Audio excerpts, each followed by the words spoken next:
Hello and welcome to this Jimny video. Today I'm going to be showing you how to change the front discs and pads as these ones on mine are corroded. So let's get going. So I'm going to start with showing you the tools and equipment needed to do this job. So we'll start with the parts. So we have a pair of brand new brake discs, the other one's in the box, and a full set of pads. Alright, I'm using Blueprint. Seem to be pretty good for Japanese cars, never really had any issues. I use them for all my filters and servicing, so yeah, they're the part numbers. I also have a 3/8 breaker bar, half-inch drive breaker bar, long one just in case, various sockets, various ratchets, again 3/8 and half-inch drive, bungee for tying the caliper up. This just keeps it out of the way when you're fitting your discs. Wire brushers. If your carrier bolts are all gummed up and got dirt and crap in them, you just get a much better purchase if you scour them off beforehand. Copper slip, obviously for the brake fittings, ends of brake pads, etc.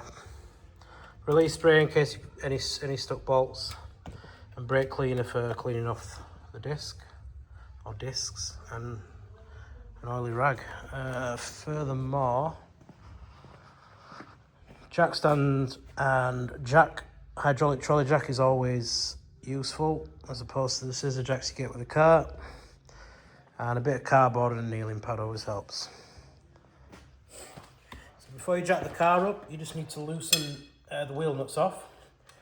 Make sure you've got a locking nut key if you've got one. So we'll start doing that.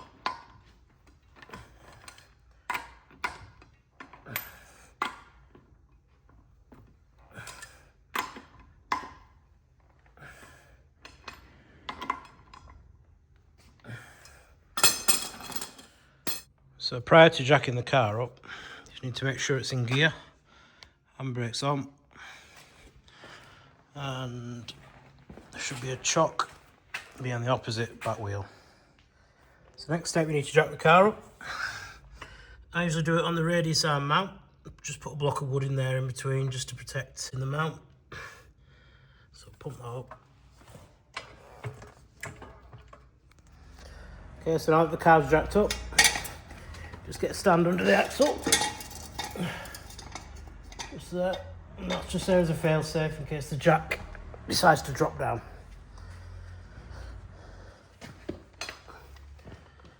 Next step's to remove the wheel. I'm just using an impact gun because it's quicker. Obviously you can do it by hand. So we'll start here.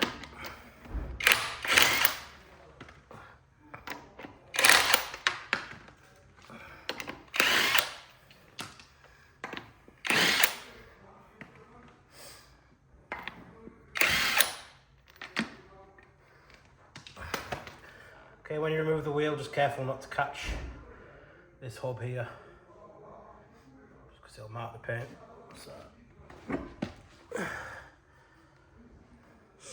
So as you can see, my disc is quite heavily corroded. It's actually worse on the back than it is the front. It's hard to see, but definitely needs changing. The car's going for an MOT Friday, and it's Wednesday today, so it needs doing.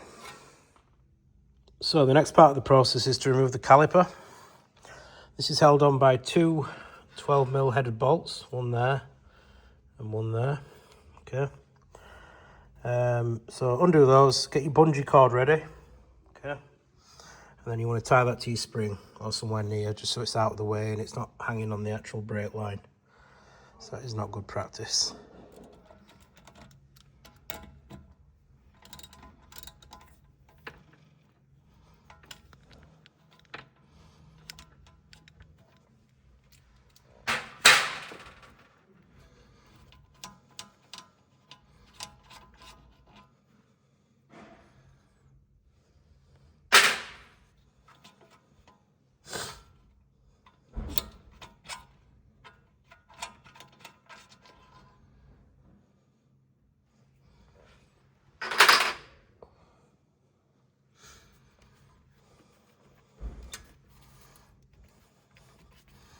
So the caliper should, in theory, wiggle free. Just like that.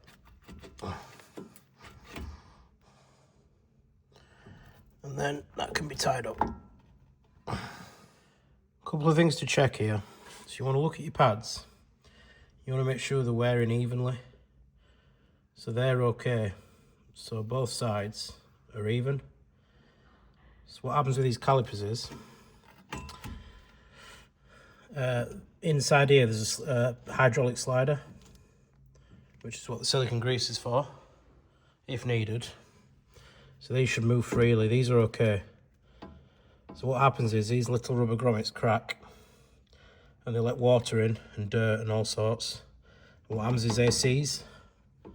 As you can see, these are okay. I might re-grease them, I don't know. I'll take them apart and have a look. But what happens is they seize up, and then one side starts wearing the pads more than the other. So you get uneven wear on your pads. So yeah, just make sure they're moving freely. You can get new kits, so if the rubber grommets split, you can buy a new kit from your local factors. They'll come with a new slider, new bolts, and new rubbers. Alright? Make sure you use silicone grease. Reason being, it doesn't rot rubber. So you don't want to use copper slip on this. Use silicone grease. And just tie your caliper up to the spring, just like that. Dead easy. So next process, once you tied the caliper up, you want to remove the pads. So you just want to get a little pry bar or a screwdriver or something. Just pull them out. You can probably do it by hand, but it just depends how long they've been in there and if there's any corrosion on the ends, but it came out easy. Same with the back. Little rattle shim there. Don't need that because the new pads come with them.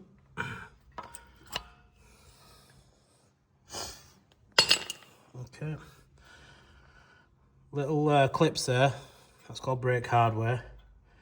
They stay in. You can buy new ones, but you don't really need them. They look okay.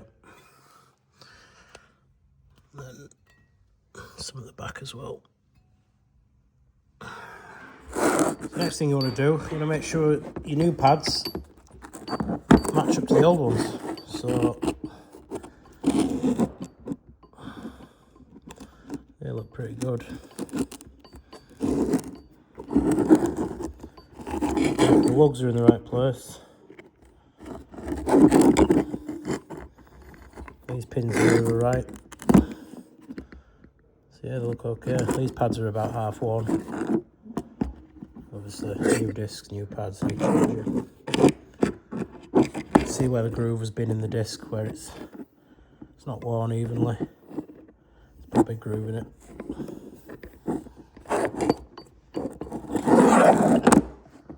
Next process, what you want to do is turn your steering all the way to the right. Reason being, it just makes it easier to access these two bolts. So this is a caliper carrier. This is what your caliper fits to. In order to remove the disc, this has to come off. So you've got two 17mm bolts there. 1, 2.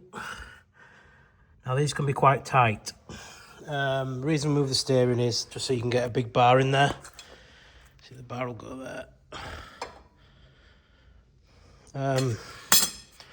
Yeah, like I said, they can be very tight. I've worked on Gen 3 Jimneys where I've had to heat them up with a blowtorch to get them out. I've had them round off, so I've had to use special sockets, biting sockets to get them off. Hopefully in this it shouldn't be too bad because this car's 2021. So yeah, let's get them off.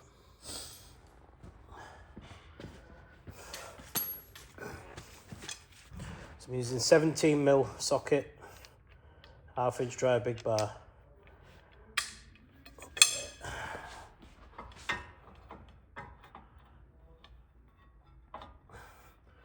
Make sure it's on firm as well.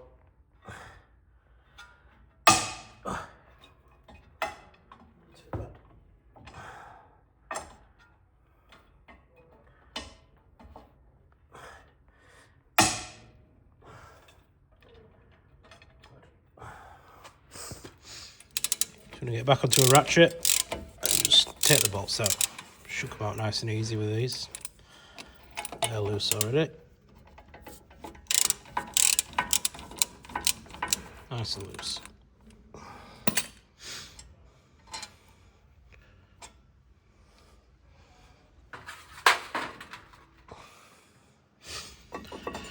And that just comes free like that. Probably give that a bit of a clean up on the bench. Get rid of all the dirt and everything. So next step is to remove the disc. This one's quite stuck on. You can see it's not moving. First thing to do, get one of your wheel nuts and just pop it on. You don't have to go all the way, just like that. What Suzuki do is they've got these two holes here. They're actually threaded to take the caliper carrier bolt that we removed earlier.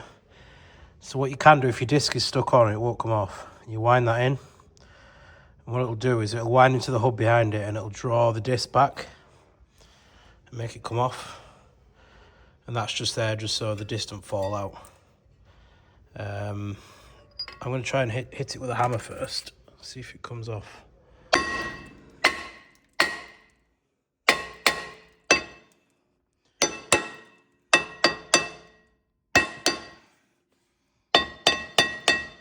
Pretty stuck on. I'll try off camera. So trying with a hammer did not work. As you can see, a lot of rust is falling out from in between. So it's quite rusted on. So I'm gonna have to wind this bolt in here. I'll have to do it off camera, and that will force the disc away and hopefully we'll let it release. So it's just broken loose. Just need to remove that.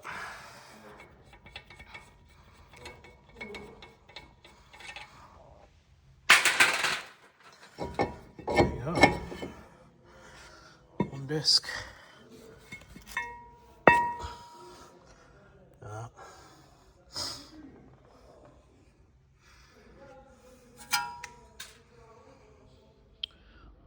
So I've just wound the bolts out.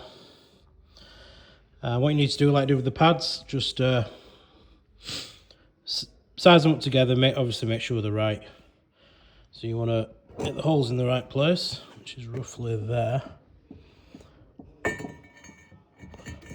And just make sure they line up. So they look pretty good. Hard to see on here, but they do line up. Excellent. So, next thing to do, you want to get a wire brush, and where the new disc is going to sit, you don't want any rust really. So you just want to wire brush it off, just make sure it's all nice and clean, all the surface is good. So you want to get these flat faces here, and also the ring round here. We're also going to put some copper slip on, so when we come to change the brakes again, the disc comes off a lot easier. Alright. Give them a clean.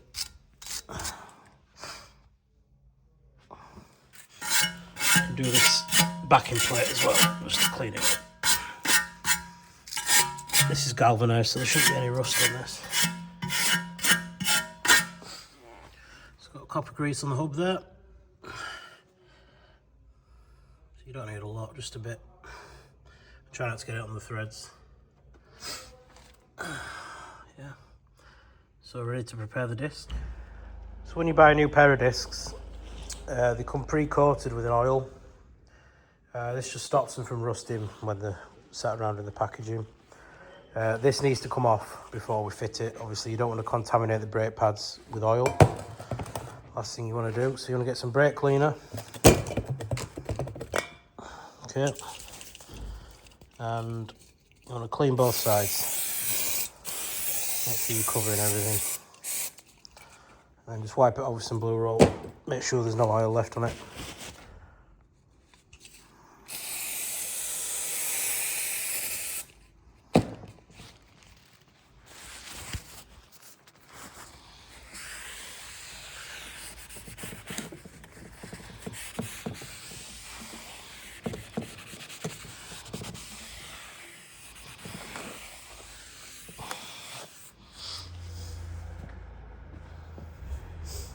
Okay, so we want to fit the disc back on the car.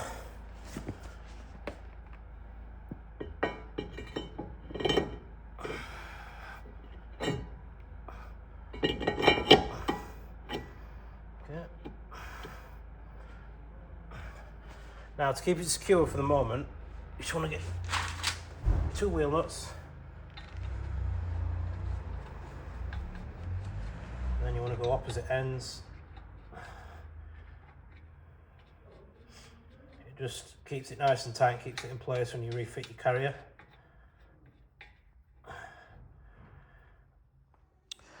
So the caliper carrier, I've had that in the vise, I've wire brushed it off, and I've used some brake cleaner on as well. Quite a lot of crap came off that, so it's worth doing, just to make it nice and clean and ready for the new brake pads. So I've got some anti-squeal compound brake grease, whatever you want to call it, and you want to put a tiny bit on each end of the pad. You don't want too much because you don't want it flinging off and going on your discs. So you want to work that in.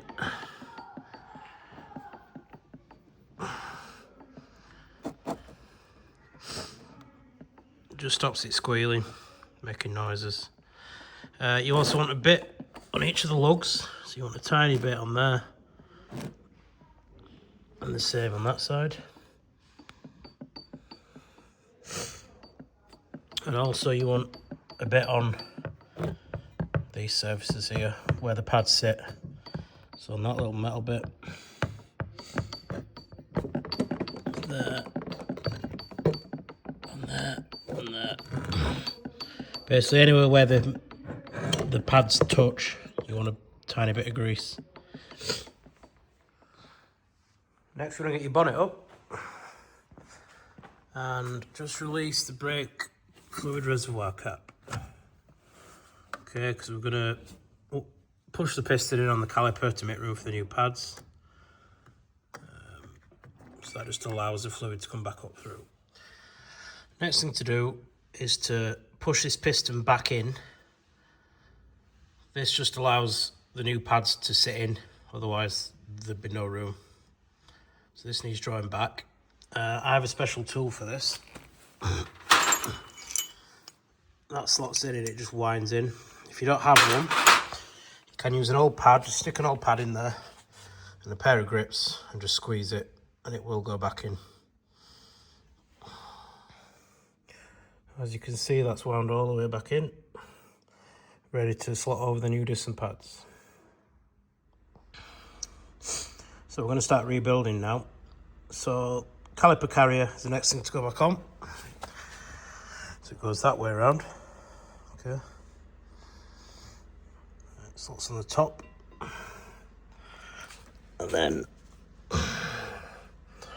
lines up with those holes there. Okay, and get your bolts in. So the caliper carrier bolts, I tighten them with a ratchet as much as I can. I'm now going to torque them with a torque wrench. They should be 85 Newton meters. If you don't have a torque wrench, I'd do them up best you can with a ratchet, and then I'd just get a bar on it and just give it a slight bit more, just so they're nice and tight. Last thing you want to do is these coming off. It'd be a nightmare. So yeah, I'll get these tightened up and torqued. Just a note, I did get a bit of grease on here by accident just a minute ago, so it's worth cleaning it off again with brake cleaner before you fit the pads, or after you fit the pads, whichever. Okay, so now I need to fit the pads. So the one without the pin at the back goes at the front here. Not easy to do whilst holding a camera, but we'll try.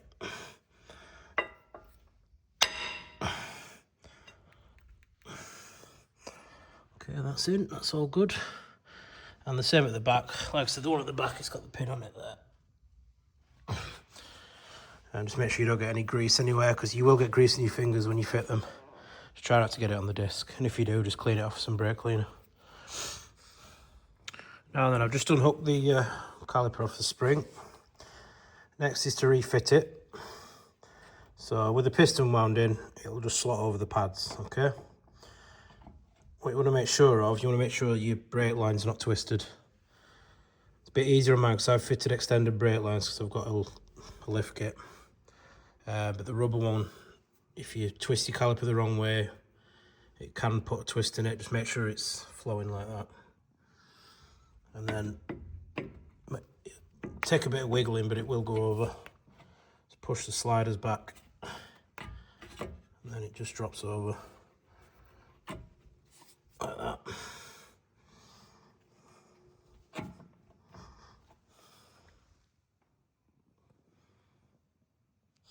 Now then, this is probably the trickiest bit, getting the slider bolts back in. I can't really show you on camera because you need two hands, but you've got to wiggle the caliper and then try and find the hole with the bolt. Just keep wiggling and eventually it will find the thread. It's just you can't see where it's going in because there's no gap really. So yeah, it's a bit fiddly, but you get there. Once they're in, they want tightening to 22 Newton meters.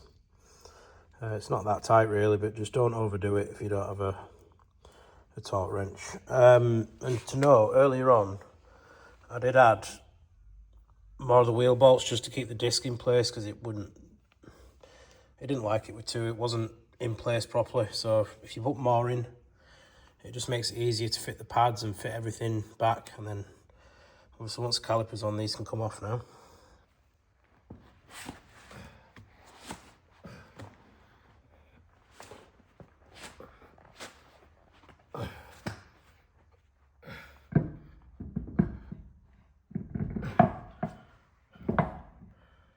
So an important reminder when tightening the wheel bolts on a Jimny, you want to do it in a star pattern. So you do 1, 2,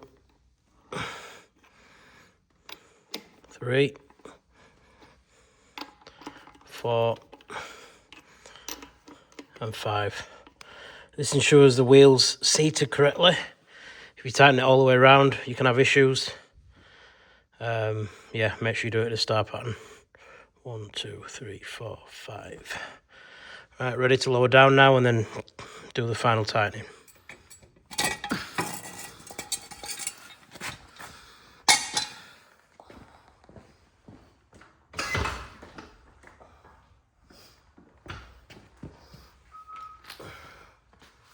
Okay, so if you've got a torque wrench, you want to torque them to 100 Newton meters. Again, in a star pattern.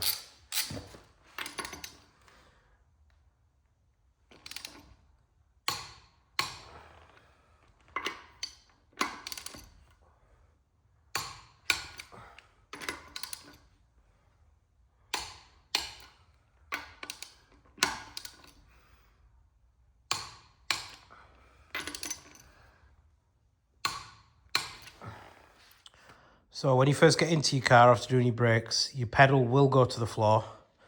Obviously the caliper pistons need to go back to the original position. So just be wary of that. And you want to bed your brake pads in, so don't go harsh on the brakes. Just bed them in nice and easy, no harsh braking. And you should be all good. Don't forget to refit your reservoir cap, of course, once you've done both sides. So the other side is exactly the same as this side, just a repeat of it. Yeah, and don't forget your locking key either. So yeah, all good. Thank you for watching.